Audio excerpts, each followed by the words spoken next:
So the big question is this: how do investors like us who don't have a PhD in finance or millions to start investing, how do we grow our bank accounts to build real savings in retirements and yet still have the time to do what we really love? That is the question, and this podcast will give you the answer. All right, I'm here with Summer to your podcast. So excited for you guys this morning. Got something super cool to share with you. And that is breaking down fundamentals and principles for long-term investing to have very quick portfolio analysis, especially when you're looking at additions into your portfolio, right? So you got a solid portfolio. Maybe starting off with index funds, which is awesome. You're buying ETFs, maybe. Whatever you're doing for that long-term, passive, completely hands-off investing, which is super cool. Minimal work on everything, which is awesome. But at the same time, a lot of times you want to have some nice little swing trades month to month, maybe year to year. And even if it's a longer-term investment in individual stocks that you think are going to outperform, or they just have really nice attributes. So I know, AT&T is what we're talking about this morning, and Rio is a mining company. They're super cool. Both of the stocks right now, and historically, they pay like a 6% dividend. I mean, 6%, that's really good. So if you want a portfolio that's going to pay you a whole ton of cash, those are some super cool stocks right now. And they're priced, reasonably, looks good. So we're talking this morning about those two specifically, and with analysis on most bigger companies like that, especially ones that pay big dividends, it's pretty tough to do most patterns on them, because a lot of times they'll trend sideways, they'll stay flat, they won't move as much in the long term, they're significantly less volatile, and that's often reflected in the chart. And then also beta value in Yahoo Finance, which represents the volatility compared to the S&P 500 index, right? So they'll have lower beta values, still positive, still correlated to the market, but essentially they're just significantly safer than riskier like tech stocks, speculative stocks, consumer cyclical, stuff like that. Even though those are all terrific investments, amazing stuff. A lot of times with these like utility companies specifically, or materials, stuff that pays high dividends, you'll see the dividends up, and when dividends go up, past 2 or 3 or 4 or 5%, people start to just buy them as dividend stocks, and their performance isn't really is tradable anymore. You're buying it usually for a longer-term investment, and you can get stellar returns through that dividend reinvestment, right? So if you get paid 6% dividend, take that cash and you reinvest it, and you're gonna do really well in the long term, especially considering capital appreciation. I mean, those stocks still go up, and they still go up very well in the long term, and when you pair that with a high dividend, you're in a really good situation. So I'm talking about putting in 5% positions in those stocks, and it was cool because in the short term there was a nice little inverse head and shoulder setup on both of them in the daily in the daily charts, which was super awesome, because that's just a nice little entry point. It was right at that shoulder mark, which means that they're going to get out there, they're going to crush it, and then they're also going to pay that awesome dividend. Now, it's really cool, but it also brings into question, right? Like, okay, well, how much do you want to time this? A lot of stocks, I'll just leave them, just leave them in your long-term portfolio, let them do their thing, and chill out. It's just not, worth managing it extremely aggressively if it's like just a little bit of a position in it, especially if it's going to go up in the long term. Just in the long-term portfolio, that's a mentality to have there, which is super cool stuff, because it frees up your time and energy to have a better and higher use of your time through 9 and noon trading, or through more active swing trading, which is super awesome. But it was cool because, when I was looking at the charts and the financials, right? The financials are probably one of the bigger things to look at. You have to kind of understand the corporate fundamentals, especially if you're going to hold a stock for a couple of years. Like, you definitely want to know that, hey, this company makes money, they've been growing, and they're continuing to make money. They make a ton of money, blah. You just want to make sure that they're a solid company, because you're going to hold them for a long time. You don't want them to just drop, go bankrupt one day. That would really suck. which is also why you diversify. But whatever, right? So I'm looking at the charts, and my dad asked me to look at it because he's got bigger positions, and also trading limitations, which is a long story. But point is, he's got to be in these positions for a little bit longer, so he just does like long-term investing, which is totally cool stuff. And with that, he was like, "Hey, what do you think about these charts? Because like charts are my thing. I love them." And I probably looked at them for like each chart for maybe like a minute, and then I just had a pretty solid picture of where the stocks were, and that was super cool because once you learn technical analysis and once you really understand how to use it really well. Hey, thanks, man. All of a sudden you have this really valuable skill in the marketplace because you can just look at a stock and say, hey, look, this looks pretty sweet. Here's the setup, here are the technicals, and price go up. About here, your downside is the moving average, which is totally normal, totally cool. And then you can say, if you're looking at this for long-term investment, definitely look at those financials.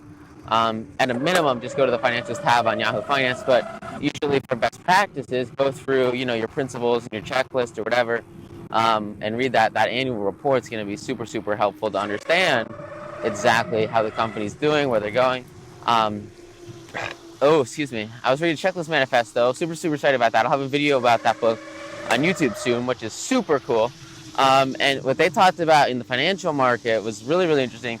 They said companies could hide things in certain annual reports, like if they put something really small in a footnote or something just very hidden away.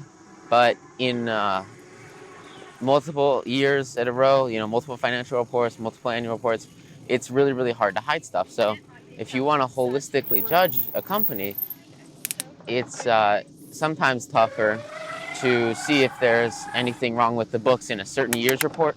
But if you look at a couple of years, you can get a really solid idea of a company and have a total grasp on their public financials, which is awesome. Definitely not 100% necessary, especially if you just want to know what they do and like how they're positioned in the marketplace. You can totally get away, just read the latest annual report, and you'll be killer with that. But if you really want to get like the perspective that hedge funds get, that massive money managers get when they make investments, which is the best investments they can make, then it'll definitely pay off to check out those annual reports from multiple years. So really cool insights there, and then have a very set understanding of what you're looking for in those, and then apply those principles, go out there and crush it. It's really cool stuff. We make it? Yes, we made it. All right, cool. Today's a precarious day. I don't know what happened, but we're like half charged. But you know what? We're gonna make it happen. I'm so excited. It's awesome. I'm working. I think if you guys heard yesterday, I was starting out on that cool new 4-hour body. The book review I put it up on YouTube. Super cool. But this polyphasic sleep, where you take a bunch of naps during the day and then like sleep less at night, and it like gives you more hours of productivity. It's like the coolest thing in the whole wide world. I'm so excited to start doing it. So that's why I'm so pumped today. It's just so awesome. So yeah, take those long term into consideration because those are super important. And when you're looking at them, also, make sure technicals can look ridiculously good. I remember one example was PG&E. PG&E, they were the company in California that had this massive oil or natural gas leak, and then the natural gas leak like lit up an entire town and burned it to the ground, and it was really bad. And essentially, what happened? Hey, thanks so much. Is now they're going through. You're the best. They're going through this bankruptcy filing, and like the entire town is like suing them for like billions of dollars, and everyone is super upset with them. They're basically like the whole memo here is they're now trying to avoid bankruptcy because there are so many liability charges on them from this huge incident in California, which was super big problem. So what happened is the stock, I think it was at like $80-90, and all of a sudden the thing just drops like a stone to its 200 monthly moving average. which was like $50, and it was ridiculous. It was absolutely insane. It was in like the span of like 1 or 2 weeks, the thing just like died, which was really, really crazy. So I looked at that. I didn't hear about the news, right? I didn't know what was up with the news, but I saw it on the screeners, and I think someone told me about it, and I was like, oh, let me check it out. I'll put in the ticker. So I look it up, and I get it going, and then I started to learn about the chart, right? So I saw they just went down a whole bunch, and they were super, kind of like JD. When JD went down a whole lot before I realized what flag setups were, that was when I got messed up on a lot. But it was after that Google investment, right? So people were buying and buying at the top, and then they have this terrible news. They drop down super far to their moving average, and same thing that happened with JD happened with PG&E, right? So I check it out and I realize, oh, okay, this is the news that's going on. This is a seriously risky area because, you know, these guys are essentially teetering in bankruptcy now that they've killed, you know, so many people with that fire. It was a very tragic incident.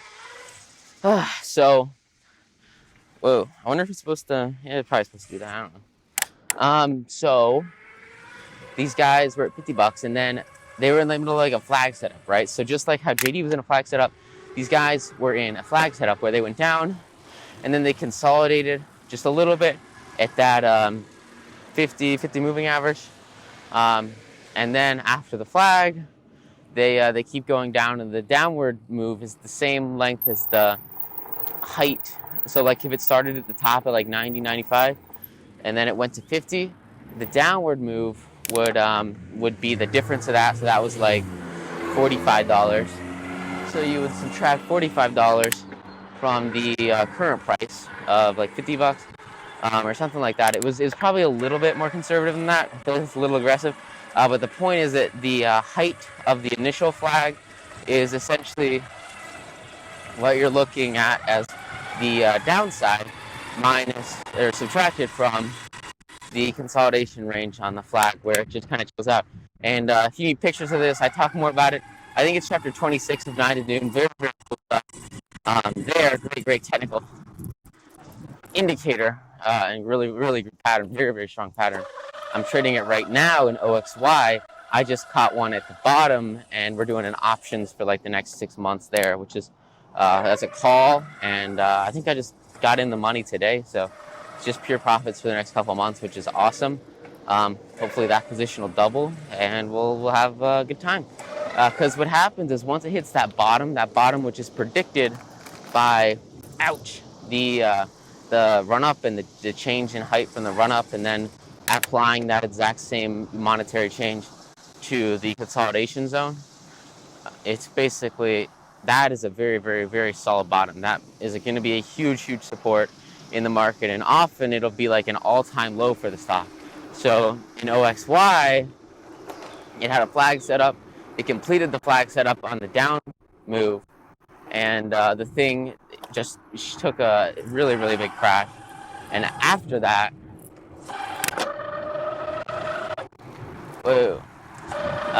it hit its bottom. So its bottom predicted by the flag setup was like 46.80 or something, based on the drop. So the drop was like $20, and then it consolidated, and then it went down another $20. I think that's right. Those numbers sound right. So after the bottom, you get in. After it rebounds, and you know that you're safe, you're all good. It just hit the bottom, and now we're just waiting for that to play out, which is super cool. So that same thing was happening with PG&E. The difference with PG&E was PG&E was going bankrupt, and they're still, as of this month, going bankrupt, I think.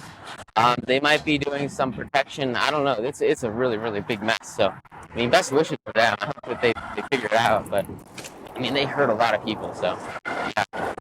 This is going to be kind of interesting to see how it plays out. And it's so basically, right, I was trading PG&E. I was looking at trading PG&E. I didn't get a trade in on them. Unfortunately, I just didn't have a brokerage account at the time. So, yeah, it kind of sucks. So what I did was they went down super far, which was really cool. Thank you. And as they went down, people were freaking out because it was this flag setup. I caught them, you know, they were like 3/4 done with the flag setup. They were super far down. And so the goal with that would probably be to short in the consolidation range. and then you'd have your stop loss just a little bit above the consolidation range, and then you're looking to double your money probably with, or at least like a 3-to-1 risk reward. Whoa. A 3-to-1 risk reward ratio based on the historic performance of the company, which is totally reasonable on a setup like that. It's really cool stuff. So I put the trade in, so the stock keeps going down, and I was able to trade. And something really cool happened was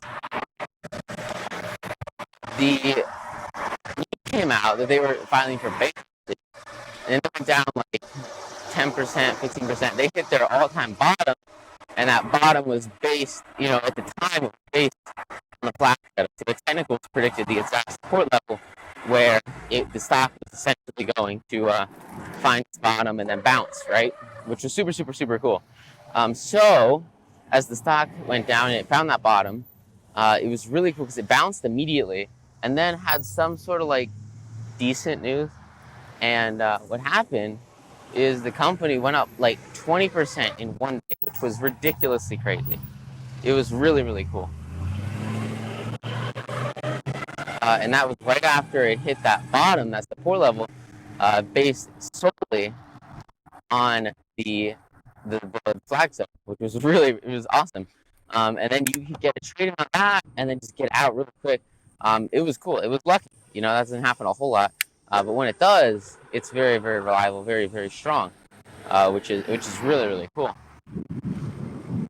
Let me do this here. So yeah, that's the thing with those companies though. If you got a company and they're like literally going bankrupt, which are often 9 at noon stock, a lot of those stocks, you might not know. They used to be. I know one really good example is Topships. Topships, they're a shipping company, and they used to be like $1,000. Like, I feel like it was like I almost think it was like 100,000 or it was like 10,000. It was $100,000 stock. It was ridiculously massive. I think it was a $100,000 stock, and the stock was insane. And they had this huge scandal with the CEO, and the whole company like fell apart. It was crazy. It was ridiculous, like how much stuff went down with this stock. So after that, the stock like just kept going down and down and down, and it just kind of like stayed listed. They stayed public. And I think they still have some chips. I'm not 100% sure. I haven't read their annual report because, like I said, it's a 9 to noon stock, so there's just no real incentive to read that annual report. But they're still like in the shipping business, and they're still public. And what they've done since, I think they like bottomed out at like a couple pennies, like 3 or 4 years ago. And what they've been doing since then are reverse stock splits to increase their price per share so that they can remain listed on exchanges. Hey, thanks, man. Which is really interesting. So if you guys have probably seen that in the book, but essentially all they do is like if you have 1 share of stock, all of a sudden, or if you have 10 shares of stock, it just all of a sudden turns into 1 share. And they've been doing that a whole bunch, which has been totally messing up the float. So it used to be, a high float stock. They were a massive company, but they had to keep doing these reverse splits because they were literally like so cheap that they weren't able to stay listed on exchanges unless they artificially inflated their prices by doing reverse stock splits, which is really crazy. It's not a position that you want your company to be in. So anyway, the point, right, is that like these guys were a $10,000 stock. If you own their stock, it went to pennies and it was a reverse split, like 100,000. I mean, it was just completely worthless, right? So the investment, it just wasn't there anymore because the company, they were fundamentally screwed up and everything got messed up. But what was cool, like, it's still a really good stock to trade for 9 at noon. Like, I'll see it, maybe once a month, once every 2 months. Everyone says, TOPF, Topships, they're running on the pre-market. And if they run on the pre-market, they have such a low float now that they'll trade extremely well. And they'll do, I think I've seen them do like 3 ACV setups in the last 2 years. And those are like double your money opportunities, which is just tremendous, really awesome stuff. And it's cool to see that. But it's also like you don't want to, accidentally long-term invest in a company that turns out to be, Topships. no matter how much due diligence you do, it can get messed up. So that's why with these positions in AT&T and Rio, those are like 5% positions, diversified positions. I talk about in chapter 35, right? The important part with that long-term portfolio is to make sure that, like, if a company goes bankrupt, it's not gonna mess up your entire retirement, right? You don't want to be over dependent on that one sector, where in its essence, you don't really have control over these massive public companies, at least most of them, directly. So, and it's not a big deal, if you're trading in the short term, it doesn't really matter. All you do is take your trade for the day, or for the couple months period, or a couple weeks, maybe a couple days. I know I would take like week-long trade in crypto, which is awesome. You don't have to understand the company, but when you're doing that long-term investment, you definitely need to grasp the fundamentals so that you can really understand, on top of the technical setup, that yes, this is a good company. They can generate the cash needed to pay these dividends, to create consistent growth and support, all those really important factors that you're going to want to see in your portfolio. So it's a multifaceted approach. You definitely, for long term, you need both. For short term, I mean, if you're just if you're just trading 9 to noon, just read part 2 of the book and also some of part 1 at the end, and you'll be solid. But the goal with it, right, is you can day trade or trade 9 to noon or whatever, or just do your job. I mean, seriously, it takes how many hours a year to invest in an index? 1 or 2 hours, and all you do is set it up so that you buy index funds. I mean, that's ridiculously easy. It's no effort whatsoever. And then if you want to swing trade, right, if you want to increase the average percent return of your portfolio, spend I don't know, an hour or 2 a week. Hey, thanks, man. And just look at 1 or 2 stocks that could be doing really, really well, and all of a sudden your portfolio goes up to an average return of 15% or something. That's really, really good. If you're super, super amazing, you get higher than that. It just depends on how it goes with the market. It's all based on that consistency and sticking with it. And once you do that, you'll be good. You'll be solid. It's all a numbers game, right? So you can make 3% on a trade every month on your left, and then if you just keep churning that out over and over and over and over, I mean, you're gonna multiply that portfolio in the long run. It's gonna be huge. You're gonna be able to take that small initial startup capital, grow it, and then add to it, because the money that you put in is gonna earn you more money, and then and then you use that as a compounding base to grow your investments on, right? Which is just super, super powerful stuff. So, some of the biggest takeaways from today, and something that I'm going to remember, is to not, worry too much about, starting or overanalyzing. Because a really big part of a whole lot of investing is just getting out there and doing it, right? And even if you have a small position size, that first stock you buy, it's just going to be huge in your growth as an investor, because now you have once you get 5 or 10 stocks, you actually have the ability to diversify, right? So instead of everything you have being your entire portfolio, right? If you buy one stock, it's going to make up your whole portfolio. Maybe you start off with already diversified indices or any other form of investment, right? And then you grow it into this whole new aspect of your life, aspect of what you do, where instead of having to worry about it every day, which is totally cool, right? I trade every day. I love it. It's amazing.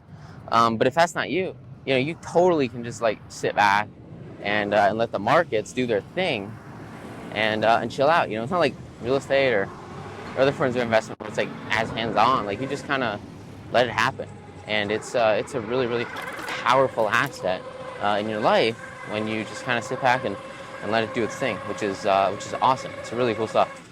Oof. And that's why I'm just such a huge fan. All right. Thanks so much, guys. Have an amazing day. Get out there, crush it. And thanks so much. Bye. Want more stock market secrets? If so, you'll get your free copy of my best-selling book, 9 to Noon. You can get your free copy plus $11,176 of unannounced bonuses it took me years to uncover, completely for free at 9toNoonSecrets.com. Inside 9 to Noon, you'll find the top 38 secrets you can use to double your portfolio every 2 years and make upwards of 10% per trade daily.